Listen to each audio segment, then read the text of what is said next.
Ketua Mahkamah Agung Sunarto menanggapi putusan pengadilan tindak pidana korupsi terhadap suami aktris Sandra Dewi sekaligus terdakwa kasus pengelolaan tata niaga timah Harvey Muiz. Ada beberapa putusan yang dianggap kurang memenuhi harapan masyarakat.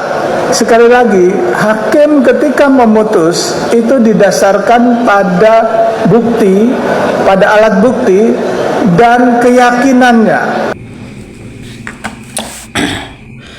Pertama-tama saya ingin menanggapi pernyataan bahwa hakim ketika memutus itu berdasarkan bukti.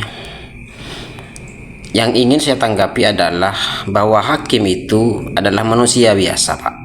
Sama seperti saya, bahkan sama seperti Bapak, yang tidak bisa lepas dari kepentingan duniawi. Bukan malaikat.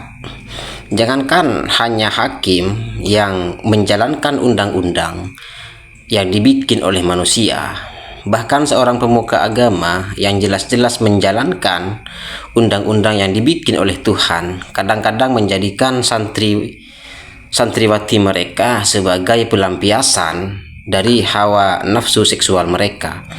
Itu adalah pemuka agama, apalagi hanya sebatas hakim, yang hakim itu sekali lagi hanya menjalankan undang-undang yang dibikin oleh manusia.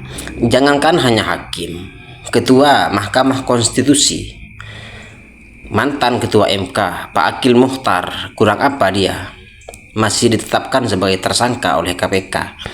Jadi kalau Ketua MK bisa menjadi tersangka oleh KPK, maka bagaimana mungkin seorang hakim terbebas dari kepentingan duniawi, termasuk jika kepentingan duniawi mereka itu dipenuhi dengan cara korupsi. Kecurigaan masyarakat terhadap putusan itu karena berangkat dari fakta bahwa ada fakta di mana Angelina Sondak korupsi hanya miliaran rupiah dihukum 12 tahun penjara. Ini korupsinya sudah ratusan triliun, Pak, malah mendapatkan hukuman 6,5 tahun. Jadi di mana letak keadilan hukum itu?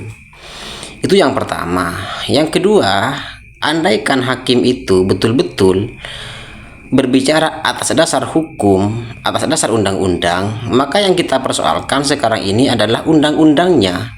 Kenapa ada undang-undang di mana tidak bisa membedakan mana koruptor yang korupsi dengan jumlah miliaran rupiah dengan koruptor yang jumlah korupsinya sebanyak ratusan triliun?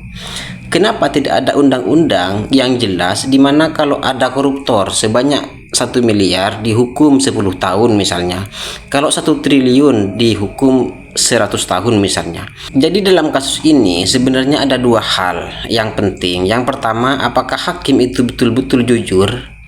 Kalaupun dia jujur, apakah undang-undang itu sudah menegakkan yang namanya keadilan? Itu persoalannya.